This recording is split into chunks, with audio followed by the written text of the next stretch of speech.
सबसे पहले ड्रैगन और टाइगर मंडप पर पहुंचने वाले धार संप्रदाय के कुछ साधकों का समूह था।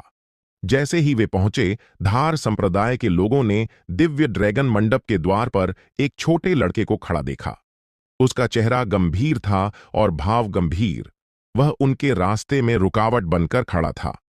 यहां अनधिकृत प्रवेश की अनुमति नहीं है, कृपया दूसरा रास्ता लें, विपुल ने अपनी आवाज ऊंची की। इस घने जंगल में यह बच्चा कहां से आया? धार संप्रदाय के कई साधकों ने विपुल को पहले कभी नहीं देखा था। ध्यान से देखो, यह कोई बच्चा नहीं बल्कि एक राक्षस है।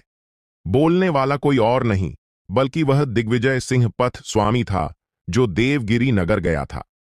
उसने धार संप्रदाय के प्रमुख के पास फुसफुसाते हुए कहा, प्रमुख, इस लड़के ने एक बार देवगिरी नगर के बाहर वन देवता पथ स्वामी की रक्षा की थी, कभी उनका साथ नहीं छोड़ा और बड़े कारनामे किए। धार संप्रदाय के प्रमुख ने सिर हिलाया, विपुल की ओर मुस्कुराया और कहा, मैं धार संप्रदाय का प्रमुख हूं। मैं वन देवता पथ स्वामी से मिलने आया हूं। कृपया उन्हें सूचित करें। अभी नहीं, युवा स्वामी अभी विश्राम कर रहे हैं।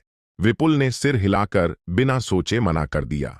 धार संप्रदाय के प्रमुख का चेहरा अंधेरा पड़ गया। चाहे कुछ भी हो, एक संप्रदाय के प्रमुख के रूप में जिसका रुतबा ऊंचा है, वह स्वयं मिलने आया, लेकिन एक लड़के ने उसे लौटा दिया। यह वास्तव में अस्वीकार्य है। हालांकि वह बहुत चालाक था और उसने कोई प्रतिक्रिया नहीं दिखाई। धार संप्रदाय के प्रमुख ने फिर भी हंसते हुए पूछा, क्षमा करें पथ स्वामी बालक, आपके युवा स्वामी कब तक विश्राम करेंगे? पता नहीं, विपुल ने सिर हिलाया। धार संप्रदाय के प्रमुख ने भौहें सिकोड़ लीं। पास में खड़े एक धर्म स्थिति पथ स्वामी से यह बर्दाश्त नहीं हुआ और वह खड़ा हो गया। ठंडा सा हंसते हुए बोला, छोटे बच्चे, मेरा धार संप्रदाय उत्तरी क्षेत्र से है। तुम कौन हो? तुम्हें अपने आप निर्णय लेने की हिम्मत कैसे हुई?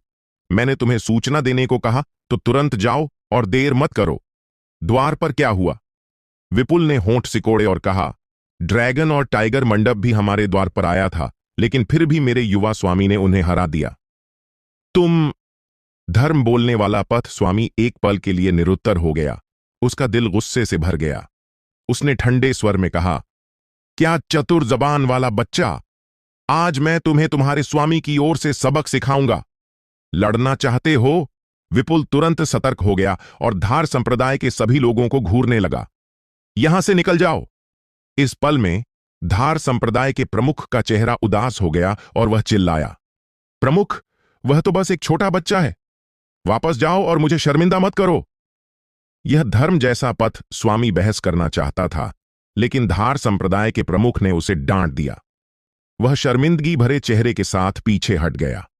धार संप्रदाय के प्रमुख ने गहरी सांस ली और मुड़ा। उसके चेहरे की उदासी काफी हद तक कम हो गई और उसने मुस्कुराते हुए कहा, कोई बात नहीं। चूंकि वन देवता पथ स्वामी विश्राम कर रहे हैं, हम ऊपरी द्वार के बाहर प्रतीक्षा करेंगे। अगर आपके युवा स्वामी जाग जाएं, तो कृपया पथ स्वामी बालक उन्हें सूचित करने जाएं, ठीक है? धार संप्रदाय के साधकों ने यह सुनकर हैरानी जताई। उनके प्रमुख का स्वभाव उदास था और उनके चेहरे पर कभी मुस्कान नहीं थी, न ही आज जैसी नरम आवाज में बात की थी। यह स्वाभाविक है। विपुल ने सिर हिलाया और इस अनुरोध को नहीं ठुकराया। धार संप्रदाय के प्रमुख ने फिर से सूखी हंसी हंसी, हाथ हिलाया और साधकों के समूह के साथ दिव्य ड्रैगन मंडप के पर्वत द्वार के बाहर विश्राम करने के लिए पीछे हट गया। प्रमुख, अगर वन देवता 10 दिन या आधे महीने तक विश्राम करता है, तो क्या हमें इतने समय तक यहां प्रतीक्षा करनी होगी? यह वन देवता बहुत घमंडी हो रहा है। प्रमुख, हम वन देवता को कुछ सम्मान दे सकते हैं। इस छोटे पथ स्वामी बालक के सामने कमजोरी दिखाने की कोई जरूरत नहीं है। धार संप्रदाय के कई साधक नाराज थे। धार संप्रदाय के प्रमुख ने हल्के से सिर हिलाया और कहा, मैंने सुना है कि यह पथ स्वामी बालक वन देवता के बहुत करीब है और इसे उकसाना नहीं चाहिए। जब एक व्यक्ति ज्ञान प्राप्त करता है तो उसके आसपास के सभी लोग लाभान्वित होते हैं, खासकर वन देवता के पास का पथ स्वामी बालक। कुछ समय बाद रक्तधुंध मंदिर के साधकों का समूह दिव्य ड्रैगन मंडप के द्वार पर पहुंचा, लेकिन विपुल ने उन्हें भी लौटा दिया। धार संप्रदाय के प्रमुख की तरह रक्तधुंध मंदिर के प्रमुख ने अनधिकृत प्रवेश नहीं किया। कुछ शब्दों के बाद वह पीछे हट गया। ड्रैगन और टाइगर मंडप ने देवगिरी नगर में अनधिकृत प्रवेश किया और नष्ट हो गया। उनमें से कौन हिम्मत करता है इसे आजमाने की? जल्द ही किशा संप्रदाय और युवेन परिवार के साधक भी दिव्य ड्रैगन मंडप पर पहुंचे। धार संप्रदाय और रक्तधुंध मंदिर की तरह किशा संप्रदाय के प्रमुख और युवेन परिवार के मुखिया ने विपुल द्वारा अस्वीकार किए जाने के बाद गुस्सा नहीं किया, बल्कि पर्वत द्वार के बाहर प्रतीक्षा करने का चयन किया। अभी दोपहर भी नहीं हुई थी और उत्तरी क्षेत्र के शीर्ष 10 में से आधे पहले ही पहुंच चुके थे। 4 प्रमुख कुलों में से 3 भी पहुंच चुके थे। 2 प्रमुख परिवारों के मुखिया भी पहुंच चुके थे। ये दौरा करने वाले संप्रदाय प्रमुख और परिवार मुखिया अगर अपने पैर पटकें तो उत्तरी क्षेत्र में हलचल मचा देंगे, लेकिन अब वे दिव्य ड्रैगन मंडप के द्वार के बाहर आज्ञाकारी ढंग से खड़े थे। ये कुल प्रमुख और परिवार मुखिया जो द्वारा करने आए थे, उन्हें लौटा दिया गया। उन्होंने एक दूसरे को देखा और आपस में समझ लिया और कोई किसी पर हंसा नहीं। लगभग सभी का आरव के साथ बैर था। अब आरव ने धर्म क्षेत्र में प्रवेश किया और ड्रैगन और टाइगर मंडप को नष्ट कर दिया। स्थिति को पलटना असंभव है। पिछले बैर को सुलझाने के लिए उन्हें स्वयं मिलने आना पड़ा। दोपहर के ठीक बाद वर्मन संप्रदाय और मुरोंग परिवार जैसे संप्रदाय और शक्तियां भी पहुंच गए। उत्तरी क्षेत्र की साधना दुनिया के कुलीन परिवार दिव्य ड्रैगन मंडप के बाहर एकत्र हुए। धर्म क्षेत्र में कदम रखते ही आकाश और पृथ्वी ने पूजा की। प्राचीन काल में भी कोई धर्म क्षेत्र पथ स्वामी ऐसा नहीं कर सका। वर्मन संप्रदाय के प्रमुख ने आह भरी। हां, उसके पास खड़े संप्रदाय के बुजुर्ग ने कहा, हालांकि यह वन देवता के लिए भी काफी दबाव है। आखिरकार वह उत्तरी क्षेत्र की लगभग पूरी साधना दुनिया का सामना कर रहा है। सही कहा। भले ही वन देवता पथ स्वामी कितने ही शक्तिशाली हों और ड्रैगन और टाइगर मंडप को नष्ट कर दें, वह कभी भी 9 महान कुलों, 4 महान कुलों और 2 महान परिवारों के खिलाफ नहीं लड़ सकता। इस बार कई वीर एक साथ आए हैं और दुनिया ने पूजा करने के लिए आना शुरू कर दिया है। यह वन देवता पथ स्वामी के लिए भी एक परीक्षा है। देखते हैं कि वह इसे कैसे संभालता है। वर्मन संप्रदाय के कई बुजुर्ग चुपके से चर्चा कर रहे थे। इस पल में ड्रैगन और टाइगर मंडप से एक शांत आवाज अचानक आई और पर्वत द्वार के बाहर खड़े साधकों के कानों में पड़ी।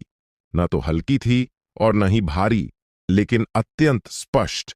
लंबे समय तक प्रतीक्षा कराने के लिए क्षमा करें, कृपया अंदर आएं। पर्वत द्वार के बाहर जहां पहले बहुत शोर था, वहां अचानक शांति छा गई।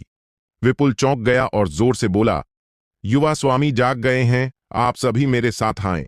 साधकों का समूह राहत की सांस लेते हुए विपुल के नेतृत्व में साधकों का समूह कतार में अंदर गया, दिव्य ड्रैगन मंडप में प्रवेश किया और सीधे ड्रैगन और टाइगर छोटी पर महल की ओर बढ़ा। दिव्य ड्रैगन मंडप का महल अत्यंत विशाल है और आसानी से 10,000 लोगों को समा सकता है। जब साधकों का समूह अंदर गया, उन्होंने अनायास ऊपर देखा और पूरे शरीर में सिहरन महसूस की। उनकी आंखों में आश्चर्य की एक झलक थी। इस समय एक हरे रंग की पोशाक वाला साधु हॉल में सीधा बैठा था। उसके काले बाल कंधों तक लटक रहे थे, गहरी आंखें थीं और उसके शरीर से एक शक्तिशाली आभा निकल रही थी, जैसे कि वह आकाश और पृथ्वी के साथ एक हो गया हो। विपुल अपनी जगह पर लौट आया था। रिया के साथ कंधे से कंधा मिलाकर हरे रंग की पोशाक वाले साधु के पीछे खड़ा था। वे दोनों युवा दिखते थे, जैसे पथ स्वामी बच्चों की एक जोड़ी जो हरे रंग की पोशाक वाले साधु की रक्षा कर रही थी। साधकों का समूह इस दृश्य को देखकर कुछ हतप्रभ हो गया। किंवदंती के अनुसार परियों की दुनिया में कुछ अमर देवताओं की रक्षा युवा लड़के और लड़कियां करते हैं, जिन्हें स्वर्ण बालक और जड़ित कन्या कहा जाता है। यह दृश्य परियों की दुनिया की किंवदंती से बहुत मिलता जुलता है। उत्तरी क्षेत्र के 9 महान कुलों, 4 महान कुलों और 2 महान परिवारों के कुलपति और मुखिया क्या लोग हैं। जब लोग एक साथ इकट्ठा होते हैं, स्वाभाविक रूप से एक शक्तिशाली आभा बनती है। लेकिन अब जब वे हॉल में कदम रखते हैं, तो हरे रंग की पोशाक वाले साधु द्वारा उत्सर्जित आभा ने उन्हें तुरंत दबा दिया। वे अनायास सिर झुका लेते हैं उनकी आंखों में देखने की हिम्मत नहीं करते। यह वन देवता पथ स्वामी है। कई साधकों के दिमाग में एक विचार कौंधा।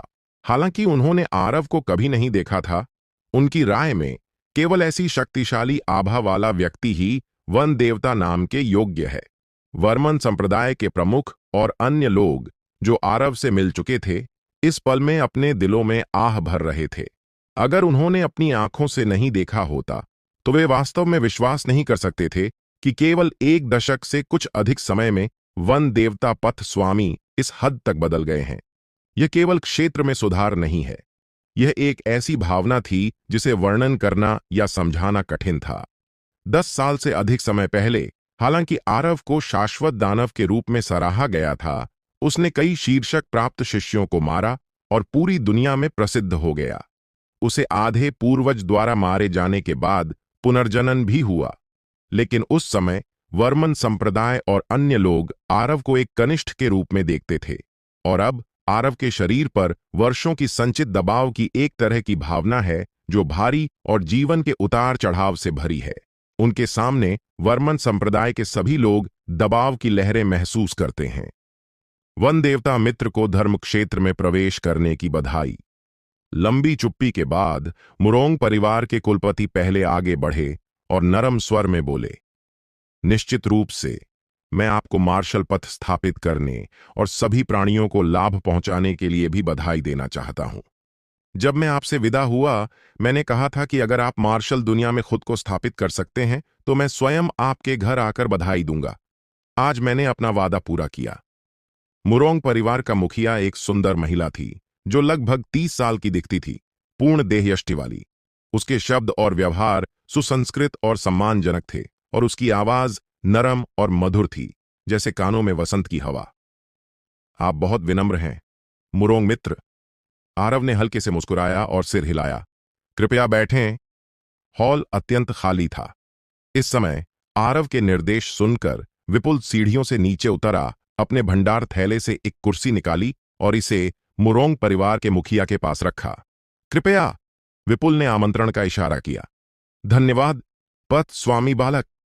मुरोंग परिवार के मुखिया ने मुस्कुराया और बैठ गए। स्वाभाविक रूप से मुरोंग परिवार के अन्य साधकों को मुख्य हॉल में बैठने की योग्यता नहीं थी और वे मुरोंग परिवार के मुखिया के पीछे क्रम में खड़े हो गए। आरव की नजर घूमी और वर्मन संप्रदाय के प्रमुख पर पड़ी। वर्मन संप्रदाय के प्रमुख हंसे, आगे बढ़े, हल्के से झुके और बोले, वन देवता मित्र को नमस्ते। धर्म क्षेत्र में प्रवेश करने और मार्शल पथ को लोगों तक पहुंचाने की बधाई। कोई बात नहीं। आरव ने सिर हिलाया और कहा, कृपया बैठें। विपुल ने अपने भंडार थैले से एक और कुर्सी निकाली और इसे वर्मन संप्रदाय के प्रमुख के पास रखा। वर्मन संप्रदाय के प्रमुख ने राहत की सांस ली। 10 साल से अधिक समय पहले यांदी महल की लड़ाई के बाद उन्होंने आरव से कहा था कि आरव और वर्मन संप्रदाय के बीच का बैर खत्म हो गया है। देवगिरी नगर के बाहर बाद की लड़ाई में वर्मन संप्रदाय के कोई साधक शामिल नहीं हुए थे। अब ऐसा लगता है कि दोनों निर्णय सही थे। मृतक साधक घाटी के स्वामी ने हल्के से झुका, हंसा और कहा, वन देवता मित्र, मैंने कभी नहीं सोचा था कि आप वास्तव में मार्शल पथ को जनता तक पहुंचाने जैसा कुछ हासिल कर लेंगे। धर्म क्षेत्र में आपका प्रवेश कोई खास बात नहीं है, लेकिन मार्शल पथ की स्थापना निश्चित रूप से सार्वजनिक करने योग्य है। कोई बात नहीं। आरव ने सिर हिलाया और मुस्कुराते हुए कहा, घाटी स्वामी, आप आज यहां रुक सकते हैं। ड्रैगन और टाइगर मंडप में एक शराब का तालाब है। उसमें शराब अत्यंत सुगंधित और मधुर है। आप इसे अपने दिल की संतुष्टि तक पी सकते हैं। ठीक है, ठीक है, ठीक है।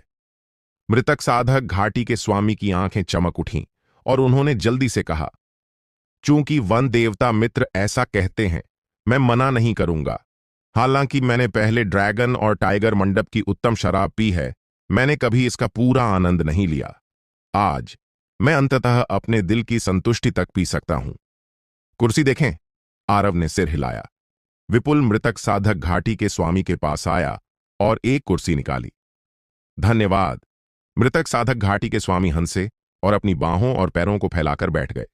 मूल रूप से हॉल का माहौल कुछ हद तक गंभीर था, लेकिन अब इस तरह के आदान प्रदान के बाद माहौल काफी जीवंत हो गया है। कई साधक भी ढीले पड़ गए। धार संप्रदाय, किशा संप्रदाय और रक्त धुंध मंदिर जैसे संप्रदायों के साधक गुप्त रूप से सोच रहे थे। किंवदंती है कि वन देवता अपनी क्रूर और हत्यारी प्रकृति के लिए जाना जाता था, जैसे एक भयंकर राक्षस। लेकिन अब ऐसा लगता है कि वह बात करने में काफी आसान है। प्रमुख, आप बहुत ज्यादा चिंता कर रहे हैं। दिग्विजय सिंह पथ स्वामी ने भी गुप्त रूप से संदेश भेजा। ऐसा लगता है कि वन देवता भी बहुत बुद्धिमान है और हमसे दुश्मनी करने का कोई इरादा नहीं है। धार संप्रदाय के प्रमुख ने कुछ नहीं कहा। वास्तव में वर्तमान स्थिति कुछ भी साबित नहीं करती। वर्मन संप्रदाय, मृतक साधक घाटी और मुरोंग परिवार, इन कुलीन परिवारों और आरव के बीच कोई गहरा बैर नहीं था। वे अलग हैं। 10 साल से अधिक समय पहले उन्होंने संप्रदाय की शक्तिशाली संयुक्त शक्तियों को वन देवता को मारने के लिए भेजा था। कुछ दिन पहले देवगिरी नगर के बाहर उनके साधक वहां पहुंचे, वन देवता के अवशेषों की लालच में। ये सभी बड़े निषेध हैं। जैसे ही धार संप्रदाय का प्रमुख हिचकिचा रहा था, किशा संप्रदाय का प्रमुख खड़ा हो गया। किशा संप्रदाय के प्रमुख ने भी वर्मन संप्रदाय के प्रमुख की तरह मुस्कुराया, मुट्ठियां बांधी और कहा, वन देवता मित्र को धर्म क्षेत्र में प्रवेश करने और मार्शल पथ स्थापित करने की बधाई। यह मानवता के लिए एक आशीर्वाद और एक अमर उपलब्धि है। सामान्य रूप से आरव को इस समय उनके लिए कुर्सी देखने के लिए कहना चाहिए था, लेकिन इस पल में आरव के चेहरे पर कोई भाव नहीं था। वह बस किशा संप्रदाय के प्रमुख को देखता रहा, बिना एक शब्द बोले उसे वहां छोड़ दिया। किशा संप्रदाय के प्रमुख की मुस्कान जम गई। साधकों का समूह अभी ढीला पड़ा था, लेकिन इस पल में उन्हें अचानक भय का अनुभव हुआ, जैसे कि कोई आपदा आने वाली हो। हॉल का माहौल अचानक दबावपूर्ण और गंभीर हो गया। उस समय आरव को मारने वाली 6 शक्तिशाली संयुक्त प्राणियों में एक किशा संप्रदाय से था। देवगिरी नगर के बाहर किशा संप्रदाय के साधक भी थे। वन देवता पथ स्वामी, मैं। किशा संप्रदाय के प्रमुख का चेहरा शर्मिंदगी से भरा था और वह कुछ और कहने वाला था, लेकिन आरव ने अपनी नजर हटा ली, बिना उसकी ओर देखे, और पास ही खड़े तियानजिंग संप्रदाय के प्रमुख की ओर देखा। 10 साल से अधिक समय तक न देखने के बाद आशा है कि आप स्वस्थ हैं। संप्रदाय प्रमुख, आरव ने हल्के से मुस्कुराया। 10 साल से अधिक समय पहले तियानजिंग संप्रदाय के प्रमुख ने उनसे वादा किया था कि वे सभी बैर मिटा देंगे और उन्हें और परेशान नहीं करेंगे।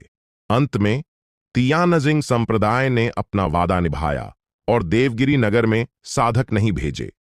तियानजिंग संप्रदाय का प्रमुख एक पल के लिए स्तब्ध रह गया, यहां तक कि चापलूसी महसूस हुई, और जल्दी से कहा, आप बहुत विनम्र हैं मित्र। कुर्सी देखें। आरव ने सिर हिलाया। विपुल ने एक कुर्सी निकाली और इसे तियानजिंग संप्रदाय के प्रमुख के पास रखा। किशा संप्रदाय का प्रमुख इस समय पास में खड़ा था, न आगे बढ़ सकता था और न पीछे हट सकता था।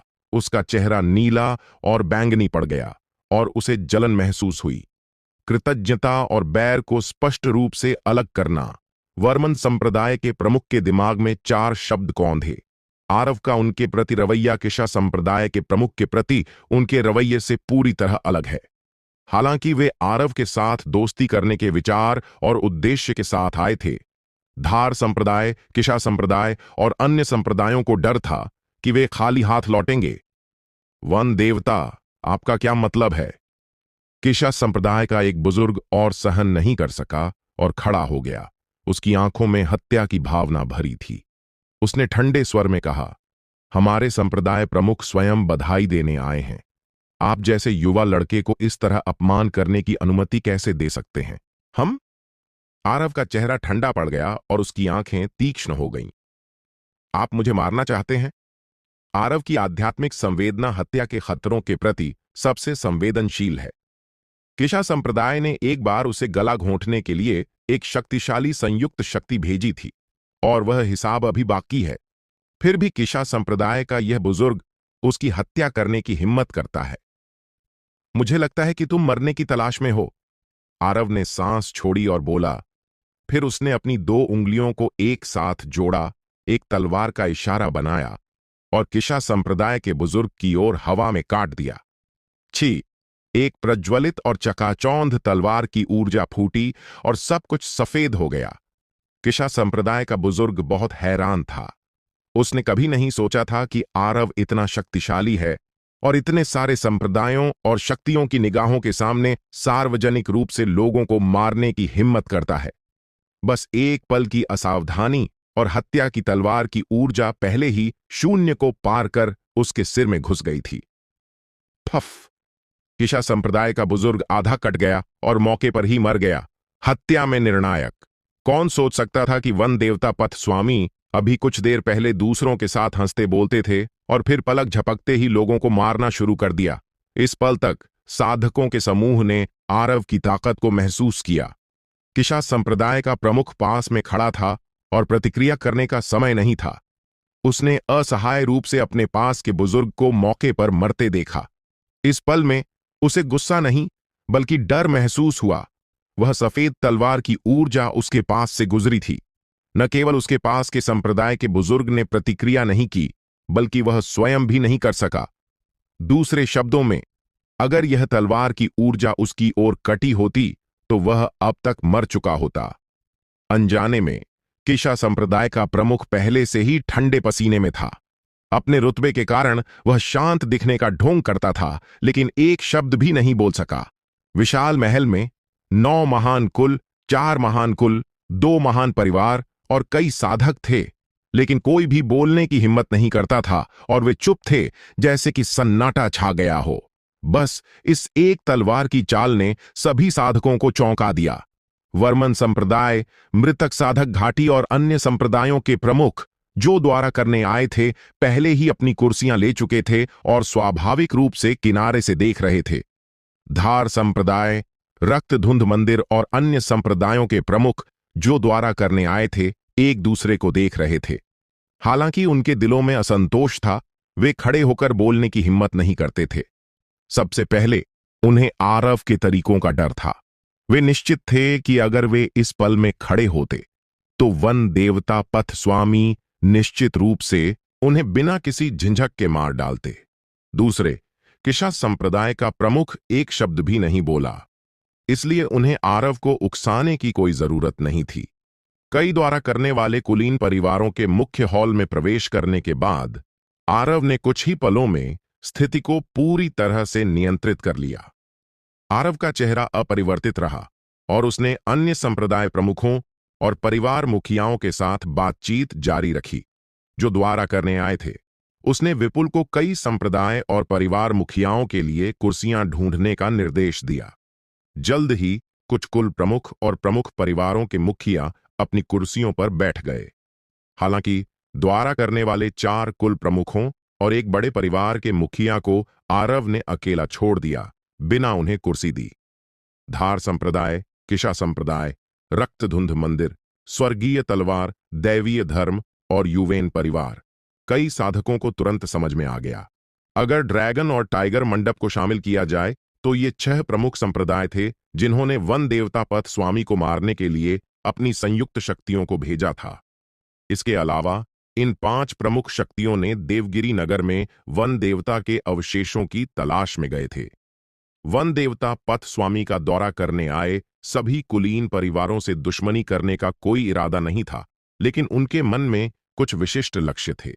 इन द्वारा करने वाले संप्रदाय प्रमुखों में से अधिकांश अपनी कुर्सियों पर बैठे थे, जबकि धार संप्रदाय प्रमुख, केशा संप्रदाय प्रमुख और अन्य लोग हॉल में खड़े थे, अत्यंत विशिष्ट दिख रहे थे। धार संप्रदाय का प्रमुख और कई अन्य लोग घबरा रहे थे, लेकिन फिर भी शांत रहने की कोशिश कर रहे थे। आरव ने उनकी ओर एक नजर भी नहीं डाली, बल्कि अन्य संप्रदाय प्रमुखों और परिवार मुखियाओं के साथ बहुत सुखद बातचीत की, जो दुनिया भर की बातों, साधना की रोचक बातों, प्राचीन किंवदंतियों आदि के बारे में बात करने आए थे। वे जैसे भूल गए हों, लटकते हुए न आगे बढ़ सकते थे और न पीछे हट सकते थे। आपको पता है, वे सभी कुल प्रमुख और परिवार के मुखिया हैं। उत्तरी क्षेत्र की साधना दुनिया में उनका रुतबा ऊंचा है और जहां भी जाते हैं उन्हें सम्मान मिलता है, लेकिन अब उन्हें ऐसी अपमान सहना पड़ रहा है। फिर भी वे जाने की हिम्मत नहीं करते थे। कम से कम अभी के लिए ऐसा लगता है कि वन देवता पथ स्वामी का उन्हें मारने का कोई इरादा नहीं है, वरना वन देवता के स्वभाव के साथ वह बिल्कुल भी देर नहीं करता और बहुत पहले कार्रवाई कर चुका होता। लेकिन अगर वे अब चले जाते हैं तो यह अज्ञात है कि क्या वे वन देवता की हत्या की भावनाओं को आकर्षित करेंगे। पांचों में से किसी ने भी जोखिम उठाने की हिम्मत नहीं की। स्थिति दबाव डाल रही थी और पांचों को केवल सहना पड़ रहा था। लंबे समय बाद आरव की नजर घूमी और पांचों पर पड़ी। धार संप्रदाय, किशा संप्रदाय, रक्तधुंध मंदिर, स्वर्गीय तलवार, दैवीय धर्म, युवेन परिवार। आरव ने शांतिपूर्वक पूछा, क्या आप अपना अपराध स्वीकार करते हैं? आरव की आवाज न तो जल्दी थी और न ही धीमी, लेकिन इसमें एक मजबूत दबाव था जो पांच संप्रदाय प्रमुखों को थोड़ा सांस लेने में मुश्किल कर रहा था। धार संप्रदाय के प्रमुख ने दांत पीसे और जोर से कहा, हमें नहीं पता कि हमने पथ स्वामी को कैसे अपमानित किया। कृपया स्पष्ट रूप से बताएं। स्वर्गीय तलवार दैवीय धर्म के प्रमुख ने भी गहरी आवाज में कहा, वन देवता पथ स्वामी, सिल्वर मून स्वामी, जिसने 10 साल से अधिक समय पहले आपको गला घोंटा था, ने स्वर्गीय तलवार दैवीय धर्म से अपनी विदाई की घोषणा की थी। उनके कार्यों का हमारे संप्रदाय से बिल्कुल कोई लेना देना नहीं है। इस तरह की बात को कभी स्वीकार नहीं करना चाहिए। एक बार स्वीकार करने पर उनके पास बहाना होता है।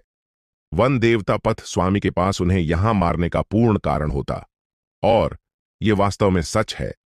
शुरुआत में इन 6 संयुक्त शक्तियों ने कार्रवाई करने से पहले संप्रदाय को प्रभावित होने के डर से पहले ही संप्रदाय से अपनी विदाई की घोषणा कर दी थी। ओह, आरव ने शांतिपूर्वक जवाब दिया।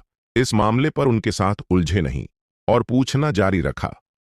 कुछ दिन पहले आपके संप्रदाय के कई साधक देवगिरी नगर के बाहर तैनात थे। आप क्या करना चाहते थे? उस समय हमें विश्वास था कि पथ स्वामी निश्चित रूप से धर्म क्षेत्र में प्रवेश कर लेंगे, इसलिए हमने संप्रदाय के साधकों को पथ स्वामी को बधाई देने के लिए भेजा। धार संप्रदाय के प्रमुख और अन्य लोगों ने पहले से ही एक बहाना तैयार कर लिया था। बेशक यह कारण खामियों से भरा है और अब इसे केवल प्रतिरोध के लिए इस्तेमाल किया जा सकता है। वे आरव के सामने यह नहीं बता सकते थे कि ये संप्रदाय के साधक देवगिरी नगर में इसलिए गए थे ताकि वह मर जाए और वे उससे खजाने ले सकें। अगर ये शब्द बोले गए तो उनमें से कोई भी जीवित नहीं बचेगा। ओह, आरव ने सिर हिलाया और कहा, बहुत अच्छा। आरव इतना शांत दिख रहा था, लेकिन धार संप्रदाय के प्रमुख और अन्य लोगों को अपने दिलों में ठंडक महसूस हुई। तो आप पूरी तरह से निर्दोष हैं और यह मैं हूं जो बहुत ज्यादा शक कर रहा है। आरव ने धीरे से बड़बड़ाया और उसकी उंगलियों से धीरे धीरे एक सफेद तलवार की ऊर्जा जमा होने लगी जो अत्यंत तीक्ष्ण किनारा उत्सर्जित कर रही थी। हिस्सा धार संप्रदाय के 5 लोगों की पुतलियां तेजी से सिकुड़ गईं और वे हाँफने लगे। इस पल में उन्हें मृत्यु की सांस महसूस हुई। बुरा हुआ, वन देवता किसी को मारना चाहता है।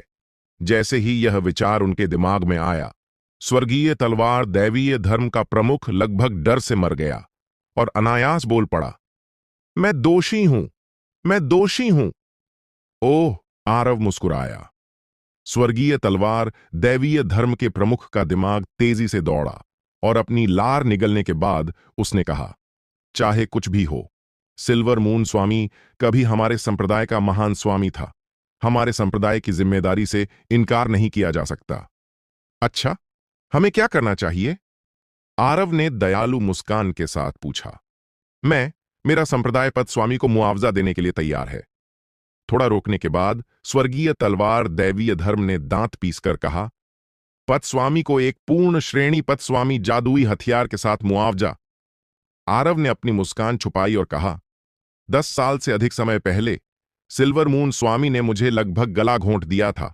संप्रदाय प्रमुख, क्या आप कह रहे हैं कि मेरा जीवन एक पूर्ण पथ स्वामी हथियार के लायक है? नहीं, ऐसा नहीं है। स्वर्गीय तलवार संप्रदाय का प्रमुख घबरा गया। उसके माथे पर ठंडा पसीना बह रहा था। हम 106 स्तर की अमृत औषधियां और 100 पथ स्वामी हथियार सौंपने को तैयार हैं। 6 स्तर की अमृत औषधि एक ऐसी दवा है जिसे केवल धर्म दिखावट पथ स्वामी ही ले सकते हैं। इसकी औषधीय शक्ति मजबूत होती है इसे बनाना अत्यंत कठिन होता है और प्रत्येक गोली कीमती होती है। अब स्वर्गीय तलवार दैवीय धर्म के प्रमुख ने एक साथ 100 गोलियां निकालीं, जिससे उनकी निष्ठा दिखाई दी। आरव का चेहरा अपरिवर्तित रहा और उसने सिर हिलाकर कहा, 1000 छठे ग्रेड अमृत औषधियां, 1000 उच्चतम गुणवत्ता के पथ स्वामी हथियार और 10,000 टन आत्मा पत्थर। स्वर्गीय तलवार संप्रदाय के प्रमुख को तो छोड़ ही दें, वर्मन संप्रदाय के प्रमुख और अन्य लोग भी हैरान थे। यह वास्तव में एक अत्यधिक मांग थी। पथ स्वामी, 100 छठे स्तर की अमृत औषधियां और 100 पथ स्वामी जादुई औजार पहले ही मेरे संप्रदाय की सीमा है। स्वर्गीय तलवार दैवीय धर्म के प्रमुख ने गुप्त रूप से कराहते हुए कहा, 1000 छठे स्तर की अमृत औषधियां और 1000 उच्चतम गुणवत्ता के पथ स्वामी जादुई औजार वास्तव में पर्याप्त नहीं हैं। आरव ने कहा, अगर आप इसे नहीं निकाल सकते तो कोई बात नहीं, आप आध्यात्मिक जड़ी बूटियों, फलों और प्राकृतिक खजानों से बदल सकते हैं।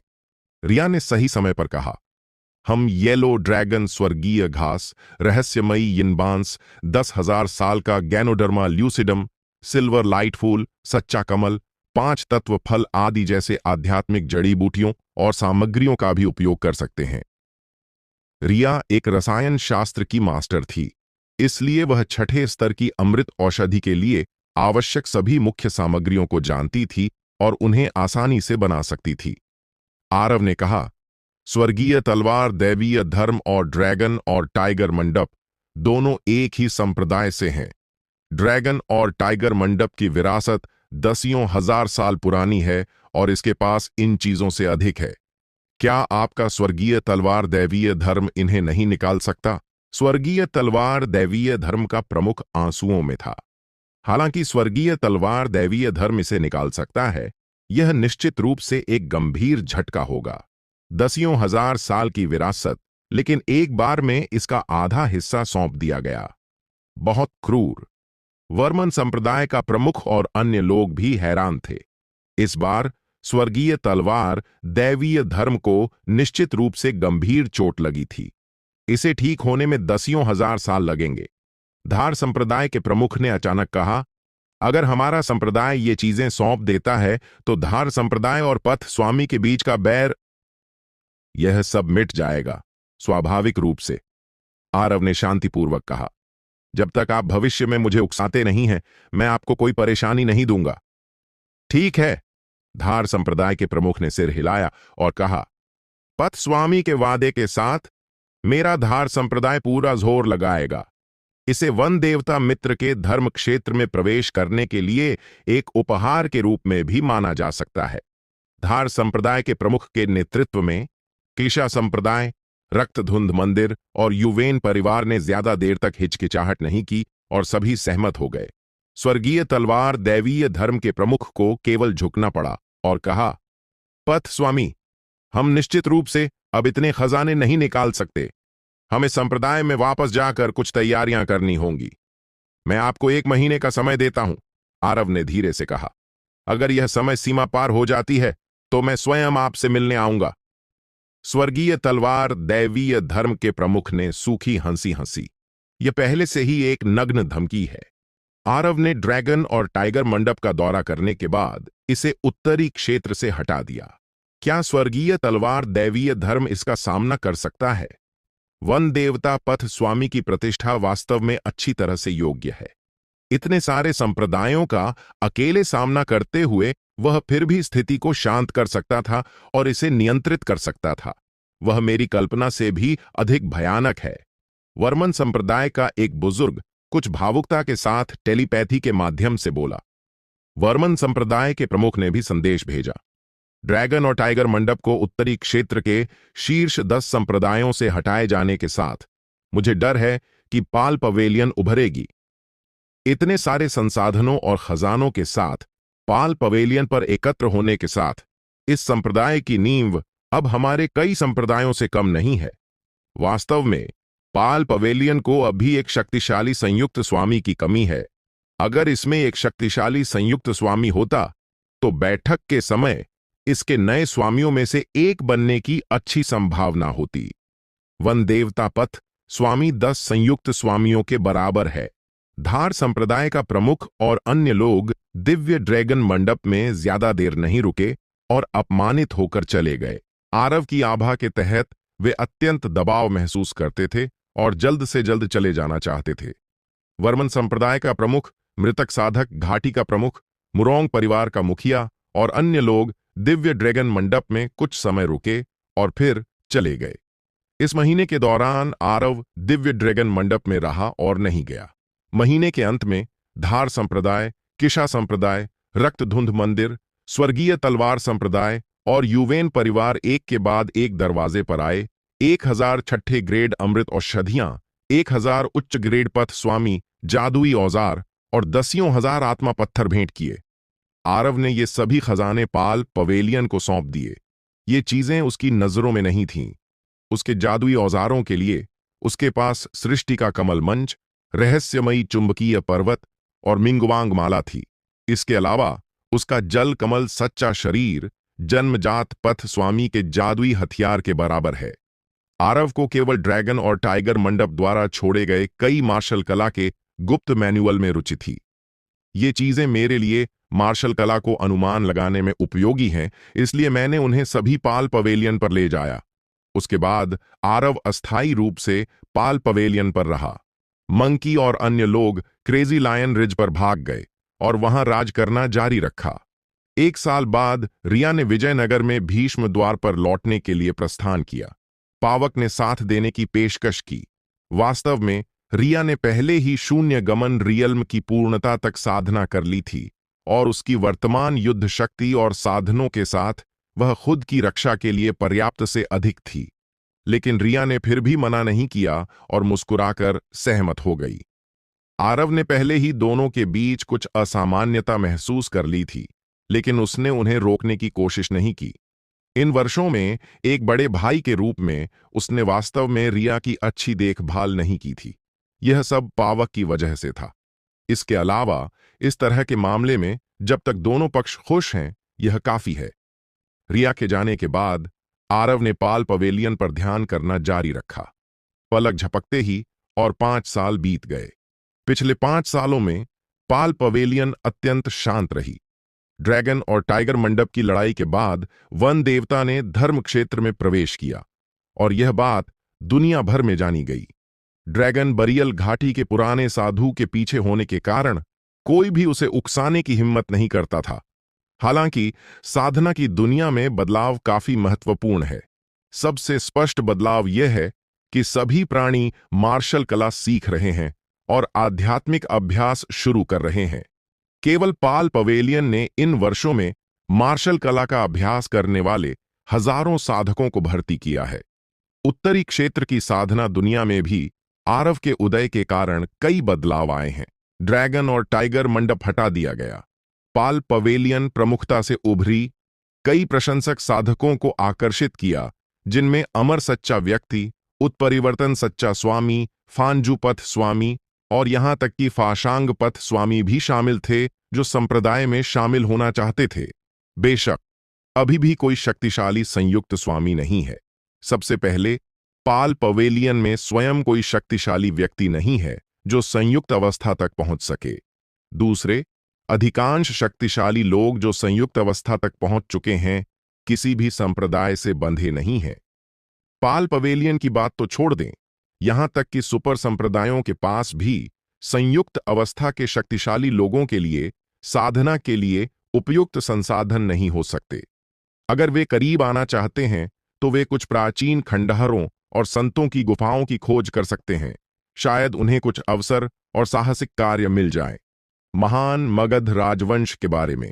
वास्तव में 10 साल से अधिक समय पहले महान मगध राजवंश ने पहले ही जलमग्न और वायुमग्न को अपने में मिला लिया था और उत्तरी क्षेत्र को एकीकृत कर लिया था। इन वर्षों में राजवंशों के बीच कोई युद्ध नहीं हुआ और लोगों को ठीक होने, अपने शरीर को मजबूत करने और मार्शल कला का अभ्यास करने का समय मिला। माहिरा के शासन के तहत जादू टोना आपदा से छोड़े गए घाव धीरे धीरे ठीक हो गए, जिससे शांतिपूर्ण और समृद्ध वातावरण प्रस्तुत हुआ। एक दिन जब आरव एकांत में था, उसे अपने दिल में कुछ महसूस हुआ और वह अचानक जाग गया। कुछ देर बाद दरवाजे पर दस्तक हुई। अंदर आओ, आरव ने कहा। हालांकि वह कई वर्षों तक संप्रदाय से दूर रहा था, उसकी गुफा हमेशा उसके लिए संरक्षित थी। गुफा का दरवाजा खुला और रिया अंदर आई और बोली, युवा स्वामी, बाहर से एक आध्यात्मिक सारस उड़ा है, वह आपको ढूंढ रहा है। ओह! आरव ने भौहें सिकोड़ लीं और आध्यात्मिक सारस लिया। इस आध्यात्मिक सारस में हल्की सुगंध थी, जो स्पष्ट रूप से एक महिला द्वारा बनाया गया था। आरव ने चारों ओर देखा। आध्यात्मिक सारस पर पता विजयनगर दिखाता है। आरव ने आध्यात्मिक सारस को खोला और जल्दी से उसकी सामग्री पढ़ी। उसने धीरे से बड़बड़ाया, मुझे नहीं पता था कि यह वह होगी। कौन है? रिया ने उत्सुकता से पूछा। आरव ने मुस्कुराया और कहा, हम इसे मुश्किल से पुराना परिचित कह सकते हैं। हम पहले एक बार मिले थे। थोड़ा रुकने के बाद आरव खड़ा हुआ, अपने हाथ रगड़े और आध्यात्मिक सारस धूल में बदल गया। उसने कहा, मुझे विजयनगर जाना होगा। आखिर क्या हुआ कि आपको स्वयं वहां जाना पड़ रहा है? रिया ने उत्सुकता से पूछा। आरव ने कहा, भाई यान के साथ कुछ हुआ है। रिया ने आश्चर्य से पूछा, अशुरा वीरम देव? हम... आरव ने सिर हिलाया और एक पुरानी घटना को याद किया। कपोल चाय पार्टी के बाद कई संप्रदायों और शक्तियों के धर्म दिखावट पथ स्वामी एक साथ इकट्ठा हुए और सफेद कमल द्वार पर चढ़ गए, आरव के लिए परेशानी पैदा करने के लिए तैयार। जब शूरा ने इसके बारे में सुना तो वह बिना हिचकिचाहट के वहां पहुंच गया। उस समय के धर्म बोलने वाले पथ स्वामी सभी लंबे समय से प्रसिद्ध थे। उनमें से वरिष्ठ तलवार पथ स्वामी और युनयु पथ स्वामी जैसे शीर्षक प्राप्त शिष्य भी थे। वरिष्ठ तलवार पथ स्वामी पिछले धर्म दिखावट सूची में पहले स्थान पर थे। युनयु पथ स्वामी 5000 साल पहले की धर्म दिखावट सूची में दूसरे स्थान पर थे। शूरा ने अभी अभी धर्म क्षेत्र में प्रवेश किया था, लेकिन वह फिर भी निडर था और सफेद कमल द्वार के बाहर 9 पथ स्वामी स्वामियों के साथ एक भयंकर युद्ध लड़ा। वह युद्ध वास्तव में धरती को हिला देने वाला था। 9 महान पथ स्वामी स्वामियों में से 6 को शूरा ने मार डाला। हालांकि इसका अधिकांश कारण यह था कि वरिष्ठ तलवार पथ स्वामी सफेद कमल संप्रदाय में तीव्र आग पथ स्वामी के साथ युद्ध में गंभीर रूप से घायल हो गए थे। फिर भी शूरा द्वारा प्रदर्शित शक्तिशाली साधनों ने सभी को चौंका दिया। आरव पास में ही युद्ध देख रहा था। वह युद्ध आज तक अविस्मरणीय है। उस समय उसने शूरा की चोट के बारे में पूछा था, लेकिन शूरा ने इसे एक सामान्य टिप्पणी के साथ टाल दिया था। अप्रत्याशित रूप से उस युद्ध में शूरा को लगी चोटें अभी तक ठीक नहीं हुई थीं। इस आध्यात्मिक सारस पर एक संदेश शूरा की आत्मा की चोट के बारे में है। आत्मा घायल हो जाती है और इसे ठीक करना अत्यंत कठिन होता है। बाद में आरव ने उपदेश देने की जगह पर एक आपदा मचाई। स्थिति गंभीर थी और सफेद कमल संप्रदाय के कई साधकों ने आरव के साथ स्पष्ट रेखा खींचने का सुझाव दिया। हालांकि शूरा ने अपनी आत्मा की चोट को नजरअंदाज किया और फिर से सफेद कमल मैन गया, आरव की रक्षा करने और दुनिया के छोर तक भागने की इच्छा रखते हुए। शूरा के चरित्र की प्रशंसा करते हुए भीष्म संप्रदाय के एक बुजुर्ग ने शूरा को 9 मोड़ पुनर्जनन गोली दी, जिसे उन्होंने कई वर्षों तक संरक्षित रखा था। 9 मोड़ आत्मा पुनर्जनन गोली एक प्राचीन अमृत है जो लंबे समय से खो चुकी है और अत्यंत दुर्लभ है। यह आत्मा के उपचार के लिए सबसे अच्छी औषधि है। यह कहना अतिशयोक्ति नहीं होगी कि यह एक अनमोल खजाना है। शूरा ने 9 मोड़ पुनर्जनन गोली ली, लेकिन इसे स्वयं नहीं लिया। इसके बजाय उसने इसे किसी और को दे दिया। इसी व्यक्ति ने यह संदेश क्रेन भेजा था। सफेद कमल द्वार के बाहर युद्ध में 9 पथ स्वामी स्वामियों में से 3 जीवित बचे। 2 शीर्षक प्राप्त शिष्यों के अलावा जो भागने में कामयाब रहे, वरिष्ठ तलवार पथ स्वामी और युनयु पथ स्वामी, यह व्यक्ति तीसरा जीवित बचा था। तलवार संप्रदाय काव्या। उस समय काव्या को वरिष्ठ तलवार पथ स्वामी ने धोखा दिया था और वह मरना चाहती थी। हालांकि शूरा ने कभी यह नहीं कहा। आरव देख सकता था कि शूरा को दया महसूस हुई। शूरा, जो हत्या के माध्यम से अपनी सत्यता सिद्ध करता है और जिसकी तलवारबाजी क्रूर है, वास्तव में एक भावुक व्यक्ति है। वरिष्ठ तलवार पथ स्वामी, जो एक प्रसिद्ध और धर्मी व्यक्ति के रूप में जाना जाता है, जिसमें भावनाएं और धार्मिकता है, वास्तव में एक हृदयहीन व्यक्ति है। यह वास्तव में एक बड़ा व्यंग्य है। आरव ने लंबे समय से महसूस किया था कि शूरा काव्या के प्रति अलग तरह से व्यवहार करता है, लेकिन उसे नहीं पता था कि शूरा ने वास्तव में काव्या को इतनी कीमती गोली दी थी, जैसे कि 9 मोड़ पुनर्जनन गोली। बेशक आध्यात्मिक क्रेन शूरा की चोट के कारण नहीं भेजा गया था, बल्कि यह इसलिए था क्योंकि राक्षसी शूरा संप्रदाय में एक और दानव था जो वीरमदेव के शूरा शीर्षक को बदलना चाहता था और शूरा संप्रदाय का नया शीर्षक प्राप्त शिष्य बनना चाहता था। इस शीर्षक प्राप्त शिष्य ने शूरा को युद्ध की घोषणा दी थी। शूरा की वर्तमान स्थिति में वह एक सामान्य धर्म दिखावट पथ स्वामी को हरा सकता है, लेकिन वह निश्चित रूप से राक्षस संप्रदाय के इस दानव के खिलाफ हार जाएगा। काव्या को उम्मीद थी कि आरव विजयनगर जा सकता है ताकि शूरा इस आपदा को पार कर सके। आध्यात्मिक क्रेन के अंत में काव्या ने यह भी कहा कि उसने शूरा को बताए बिना यह आध्यात्मिक क्रेन दिया था। शूरा के स्वभाव को देखते हुए वह ऐसी आपदा का सामना करने पर भी मदद नहीं मांगेगा, लेकिन वह चिंतित थी और नहीं चाहती थी कि शूरा मुसीबत में पड़े। उसने लंबे समय से अमर संप्रदाय और तलवार संप्रदाय से संपर्क खो दिया था। शूरा हमेशा एक अकेला व्यक्ति रहा है। उसके कोई भाई या दोस्त नहीं है, लेकिन उसके पास दुश्मनों का एक समूह है। काफी सोचने के बाद उसे एहसास हुआ कि शूरा की मदद करने वाला एकमात्र व्यक्ति आरव हो सकता है, इसलिए उसने उसे यह आध्यात्मिक क्रेन दिया। जब आरव को आध्यात्मिक क्रेन मिला तो उसने बिना किसी हिचकिचाहट के विजयनगर की ओर दौड़ने का फैसला किया। यह तो छोड़ ही दें कि शूरा मुसीबत में था।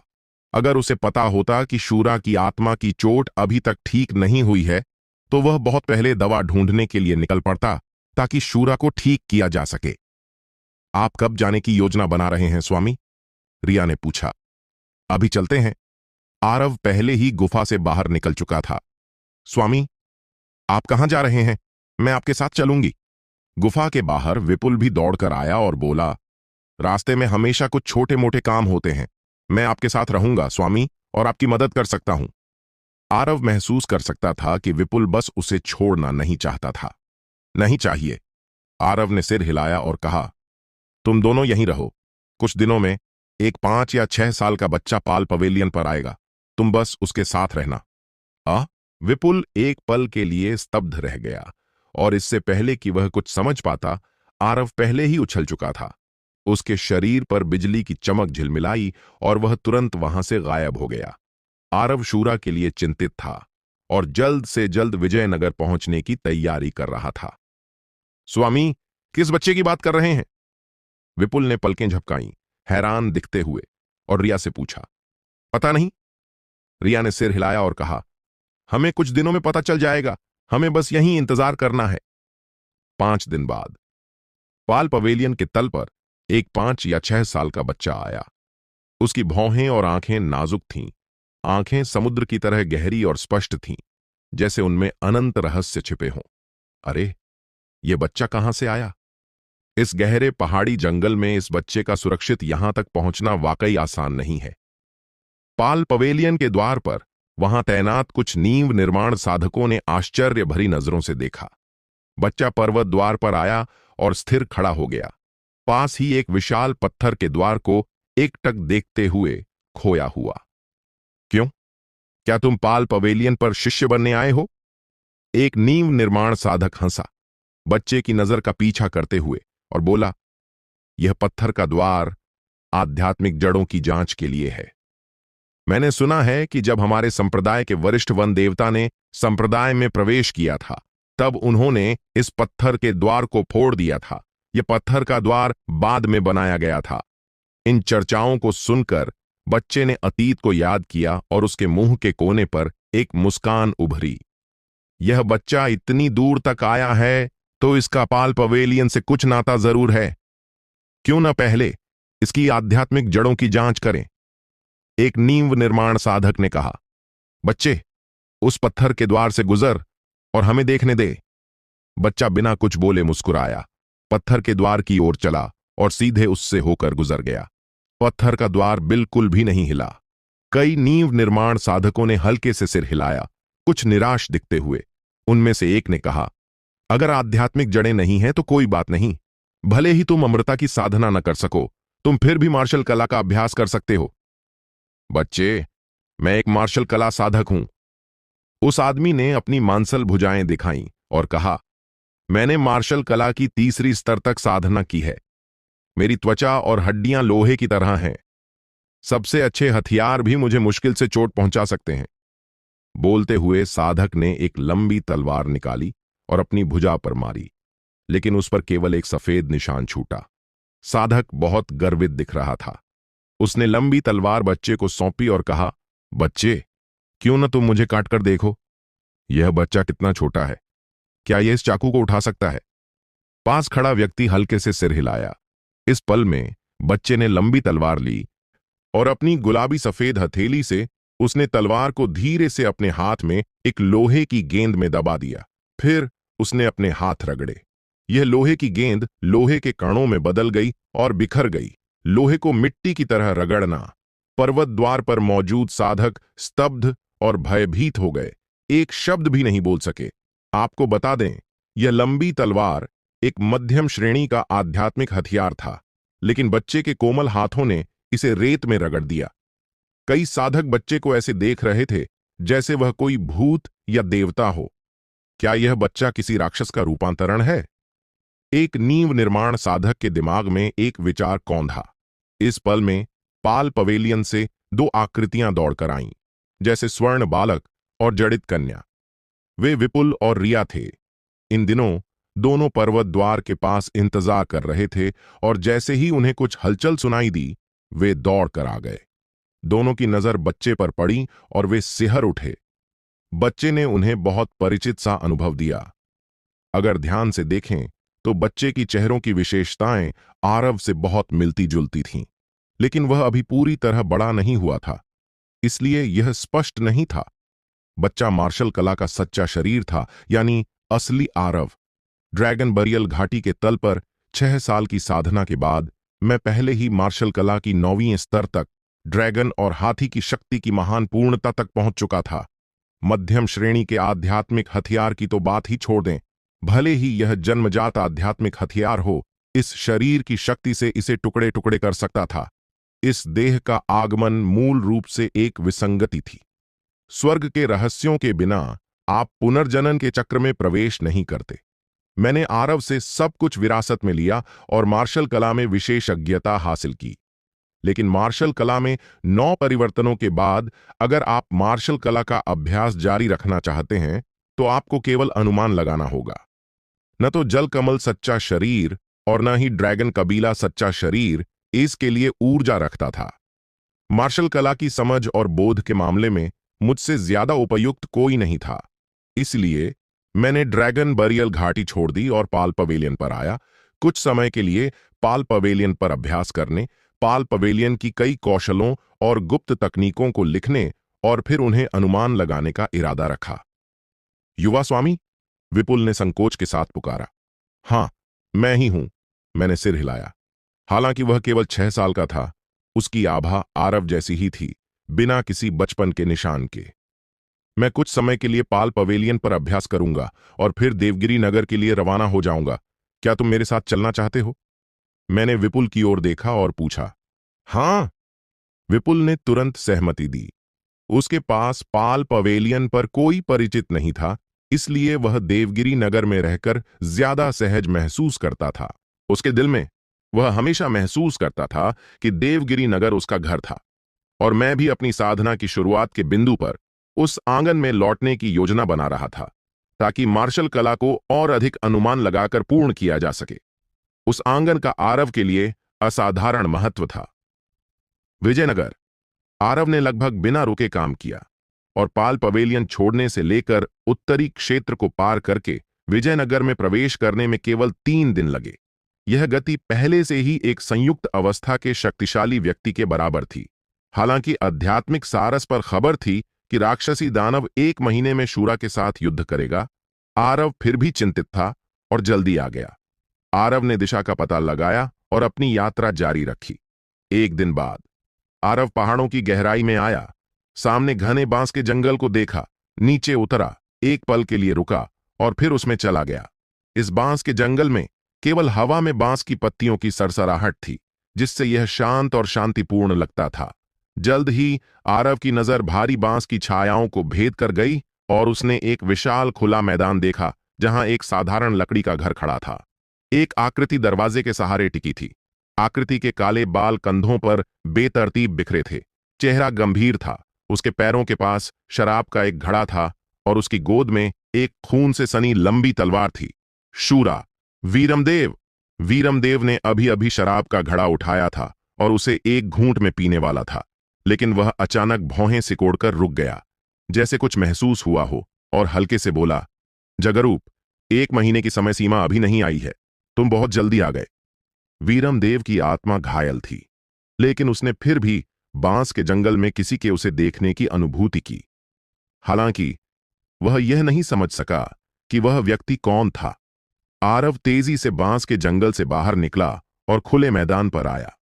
उसने वीरमदेव को देखा और हल्के से मुस्कुराया। वीरमदेव एक पल के लिए स्तब्ध रह गया।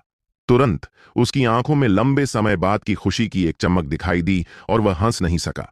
हाँ हाँ, यह तो आरव है, भाई यान, आरव ने पुकारा और तेजी से आगे बढ़ा। आओ और बैठो। वीरमदेव ने आरव की बांह खींची और उसे बैठने के लिए खींच लिया। फिर उसने अपने भंडार थैले से शराब का एक और घड़ा निकाला और आरव को सौंपा। मुस्कुराते हुए कहा, मैं अभी चिंता कर रहा था कि मेरे साथ पीने वाला कोई नहीं है और तुम आ गए, बिल्कुल समय पर। दोनों ने शराब के घड़े उठाए, उन्हें एक साथ ठकठकाया और शराब का एक घूंट लिया। मैंने अभी तक तुम्हें मार्शल स्कूल की स्थापना के लिए ठीक से बधाई नहीं दी।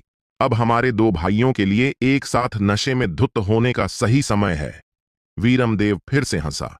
आरव भावुक हो गया। कई सालों तक न मिलने के बाद वीरमदेव में स्पष्ट रूप से बहुत बदलाव आया था। उसके शरीर में बहुत मानवता थी और मूल खूनी गंध बहुत हल्की हो गई थी और लगभग सुनाई नहीं देती थी। आश्चर्य की बात नहीं, यह बदलाव एक व्यक्ति के कारण होना चाहिए। इस पल में एक सफेद कपड़े वाली महिला लकड़ी के घर से बाहर आई।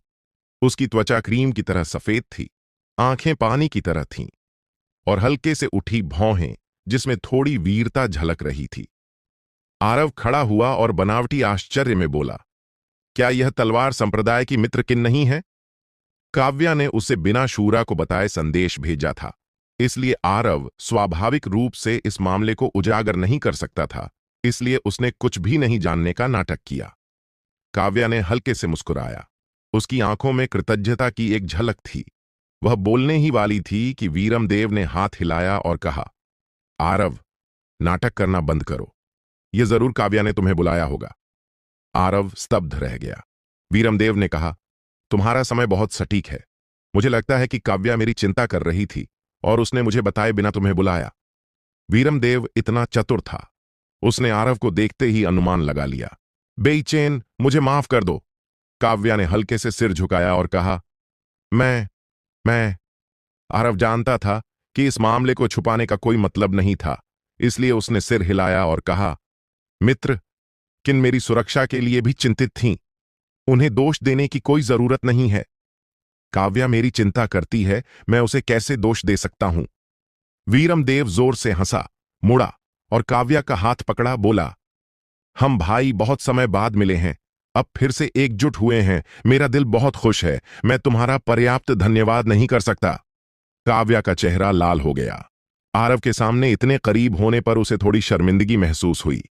आरव ने मुस्कुराया और कहा, ऐसा लगता है कि बड़े भाई ने इन वर्षों में अच्छा जीवन जिया है। उनके पास हर दिन कोई ना कोई साथी है। मैं थोड़ा ईर्ष्या करता हूं। थोड़ा रुकने के बाद आरव ने जारी रखा, लेकिन बड़े भाई, मुझे आपको कुछ बताना है। आपकी आत्मा घायल हो गई थी, आपने मुझे क्यों नहीं बताया? तुझे बताने का कोई मतलब नहीं था। शूरा ने सिर हिलाया और कहा, यह चोट ठीक नहीं हो सकती। यह सुनकर काव्या का चेहरा उदास हो गया और उसने कहा, यह सब मेरी गलती है। अगर मैंने वह 9 मोड़ पुनर्जनन गोली नहीं ली होती तो बेईचैन की चोटें बहुत पहले ठीक हो गई होती। कोई बात नहीं, मैं अब ठीक हूं। वीरमदेव को बिल्कुल परवाह नहीं थी और उसने हाथ हिलाया। लेकिन तुम्हारी भविष्य की साधना, काव्या ने हिचकिचाते हुए कहा, डरते हुए कि यह वीरमदेव को परेशान कर देगा। अगर आत्मा घायल हो जाती है तो साधना में सुधार करना मुश्किल हो जाता है। कौन नहीं मरता? भले ही कोई संयुक्त अवस्था तक साधना कर ले, 20,000 साल बाद वह फिर भी मर जाएगा। वीरमदेव ने कहा, जब तक मैं तुम्हारे साथ हूं, एक दिन 10,000 साल के बराबर है। मेरे पास अभी भी हजारों साल जीने को बाकी हैं। इस तरह से गणना करें तो मैं महावाहन पूर्वजों से भी ज्यादा जीवित रहूंगा। काव्या की आंखें लाल हो गईं और उसने सिर झुकाकर एक शब्द भी नहीं बोला। आरव ने पूछा, भाई यान ने अभी जिस जगरूप का जिक्र किया, वह शूरा संप्रदाय का दानव है। हम। वीरमदेव ने सिर हिलाया। उसका चेहरा थोड़ा गंभीर हो गया और बोला, यह जगरूप पथ स्वामी मुझसे बहुत पहले प्रसिद्ध हो गया था। उसने एक बार जगरूप सूत्र का आधा हिस्सा प्राप्त किया था। उसकी युद्ध शक्ति आकाश के खिलाफ है और वह राक्षस संप्रदायों में अजेय है। यह तो जगरूप सूत्र निकला। आरव ने अपनी आंखें थोड़ा सिकोड़ लीं। दांव हृदय राक्षस सूत्र के पास जगरूप सूत्र की यादें हैं। जगरूप सूत्र प्राचीन काल के सबसे भयानक राक्षस सम्राटों में से एक, जिसे जगरूप राक्षस सम्राट के नाम से जाना जाता है, द्वारा बनाया गया था।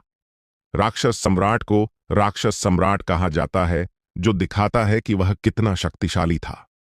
कहा जाता है कि जगरूप राक्षस सम्राट मूल रूप से अज्ञात था, लेकिन बाद में उसे एक विशाल परिवर्तन का सामना करना पड़ा, जिसने उसके स्वभाव को पूरी तरह बदल दिया। उसने आकाश और पृथ्वी, सभी प्राणियों और दुनिया की हर चीज से नफरत की। इस तीव्र नफरत के तहत सम्राट पूरी तरह से फट पड़ा। अमरों और बुद्धों का वध किया, 9 दुष्ट जनजातियों का वध किया और इतना शक्तिशाली था कि उसने अंततः प्राचीन काल को चौंकाने वाला जगरूप सूत्र बनाया। यह मार्शल कला राक्षस संप्रदाय की पहली गुप्त पुस्तक के रूप में जानी जाती है और इसकी शक्ति की कल्पना की जा सकती है। हालांकि जगरूप राक्षस सम्राट अजेय था, उसका जीवन अत्यंत दुखद था और वह हमेशा नफरत में बिता। भले ही वह प्राचीन काल में सम्राट बना, उसके पास कोई करीबी रिश्तेदार या दोस्त नहीं थे। उसका अंत भी काफी दुखद था। उसकी नफरत अंततः अपनी सीमा तक पहुंच गई और उसने स्वयं को भी नफरत करना शुरू कर दिया। अंत में प्राचीन युद्ध के अंत के बाद उसने आत्महत्या कर ली, केवल एक खेदजनक किंवदंती छोड़कर। राक्षस सम्राट का ऐसा अंत हुआ जिसने अनगिनत लोगों को आह भरने पर मजबूर कर दिया। वीरमदेव ने जारी रखा, जगरूप पथ स्वामी ने गलती से एक कब्रिस्तान में प्रवेश किया और जगरूप सूत्र का आधा हिस्सा प्राप्त किया। तब से वह प्रमुखता से उभरा और उसने अपना पथ स्वामी नाम स्थापित किया, जगरूप। हर कोई उसका इरादा जानता है। वह प्राचीन राक्षस सम्राट की हर चीज को विरासत में लेना चाहता है और नया जगरूप राक्षस सम्राट बनना चाहता है। केवल आधे जगरूप सूत्र के साथ वह राक्षसों में अजेय है। इससे पता चलता है कि यह तकनीक कितनी भयानक है। इन प्रतिभाशाली और दानवों ने इस स्तर तक साधना की है क्योंकि उनके पास कई अवसर और साहसिक कार्य थे। आरव अकेला नहीं है। वीरमदेव ने कहा, बाद में मैं शूरा संप्रदाय में शामिल हुआ। मुझे तलवार सम्राट की विरासत और कई अन्य अवसर मिले। मैंने शूरा सूत्र को समझा और शून्य गमन रियल्म में प्रवेश किया। शूरा शीर्षक के लिए युद्ध के दौरान मैंने जगरूप के खिलाफ लड़ा, जो उस समय शून्य गमन रियल्म में था, और भाग्य से आधे कदम से जीत गया। इन पिछले घटनाओं को वीरमदेव ने शांतिपूर्वक कहा, लेकिन आरव हर शब्द के बीच उन वर्षों के रक्तपात और तीव्रता को महसूस कर सकता था। आरव वीरमदेव को काफी अच्छी तरह जानता था। केवल 2 लोगों ने तलवार सम्राट की विरासत प्राप्त की थी, एक वह स्वयं और दूसरा वीरमदेव। वीरमदेव की प्रतिभा किसी भी तरह से उससे कम नहीं थी। जब वीरमदेव ने धर्म क्षेत्र में प्रवेश किया तो उसने सीधे एक 85 फीट ऊंचा आकाश और पृथ्वी का धर्म रूप घनघोर किया। इससे पता चलता है कि वीरमदेव कितना शक्तिशाली है। लेकिन फिर भी उस समय वीरमदेव केवल आधे कदम से विजेता रहा। वीरमदेव ने जारी रखा। शूरा शीर्षक विवाद के समाप्त होने के बाद जगरूप गायब हो गया और फिर कभी प्रकट नहीं हुआ। कोई नहीं जानता कि वह कहां गया। 10 साल से अधिक समय पहले तक जगरूप प्रकट हुआ और पूरे राक्षस संप्रदाय को चौंका दिया। आरव के दिमाग में एक अस्पष्ट अनुमान था और उसने धीरे से बड़बड़ाया, क्या यह हो सकता है? वीरमदेव ने सिर हिलाया और कहा, उसे पूर्ण जगरूप सूत्र मिल गया। जगरूप सूत्र प्रकाशित हो गया। इसका मतलब है कि एक नया जगरूप राक्षस सम्राट उभरेगा। जब जगरूप लौटा, वह पहले ही धर्म क्षेत्र की पूर्णता तक पहुंच चुका था। शूरा संप्रदाय से शुरू करके उसने 7 राक्षस संप्रदायों को झकझोर दिया। एक धर्म क्षेत्र का दानव बन गया। ब्रह्म राक्षस संप्रदाय का शीर्षक प्राप्त शिष्य 10 चालों से कम में हार गया। इसके बाद राक्षस संप्रदाय के बाकी शीर्षक प्राप्त शिष्य चुप हो गए और युद्ध से बचने लगे। जगरूप को राक्षस संप्रदाय का पहला ब्लेड नामित किया गया। अगर उसने पूर्ण जगरूप सूत्र को विरासत में लिया है तो ऐसी युद्ध शक्ति होना आश्चर्यजनक नहीं है। वीरमदेव का चेहरा गंभीर था और उसने कहा, यह तो छोड़ ही दो कि मेरी आत्मा घायल है और मेरी युद्ध शक्ति बहुत कम हो गई है। भले ही मैं अपनी चरम अवस्था में होता, मुझे डर है कि मैं उसका मुकाबला नहीं कर पाता। जगरूप लौट आया है और कोई उसे रोक नहीं सकता। कोई आश्चर्य नहीं कि वीरमदेव ने ऐसा कहा। शुरुआत में जब दोनों लड़े, जगरूप, जिसने केवल आधे जगरूप सूत्र को समझा था, केवल एक चाल से हार गया था। अब अगर उसे पूर्ण जगरूप सूत्र मिल गया है तो जगरूप कितना भयानक होगा। आरव की आंखों में कोई डर नहीं था। उपदेश देने की जगह का अनुभव करने, लगभग 5000 साल की साधना और परिवर्तन और 30 से अधिक प्राचीन विरासतों को एकीकृत करने के बाद आरव का मानना था कि वह अपने स्तर के सभी लोगों को दबा सकता है और सभी शक्तिशाली शत्रुओं को हरा सकता है। इसके बजाय वह उत्सुकता महसूस कर रहा था और इस प्राचीन राक्षस सूत्र को देखना चाहता था। आरव ने सोचते हुए कहा, इस जगरूप पथ स्वामी का आकाश और पृथ्वी का धर्म रूप किस स्तर का है? जगरूप पथ स्वामी पहले ही धर्म क्षेत्र की पूर्णता तक पहुंच चुका था। भले ही उसे पता होता कि जगरूप पथ स्वामी ने 9 झांग सर्वोच्च धर्म रूप को घनघोर किया है, आरव आश्चर्यचकित नहीं होता। पता नहीं। अप्रत्याशित रूप से वीरमदेव ने सिर हिलाया और ऐसा जवाब दिया। आरव स्तब्ध रह गया। वीरमदेव ने कहा, यही उसे इतना भयानक बनाता है। जब से वह लौटा है, उसने कई युद्ध लड़े, राक्षस संप्रदाय के कई धर्म क्षेत्र के दानवों को दबाया, लेकिन उसने कभी आकाश और पृथ्वी का धर्म रूप इस्तेमाल नहीं किया। आरव ने अपनी आंखें सिकोड़ लीं। बिना आकाश और पृथ्वी के धर्म रूप के उपयोग के एक सामान्य धर्म दिखावट पथ स्वामी को दबाना भी सामान्य है, लेकिन जगरूप पथ स्वामी ने एक बार ब्रह्म राक्षस संप्रदाय के शीर्षक प्राप्त शिष्य को दबाया था। बिना आकाश और पृथ्वी के धर्म रूप के उपयोग के राक्षस संप्रदाय के शीर्षक प्राप्त शिष्य को दबाना थोड़ा डरावना है।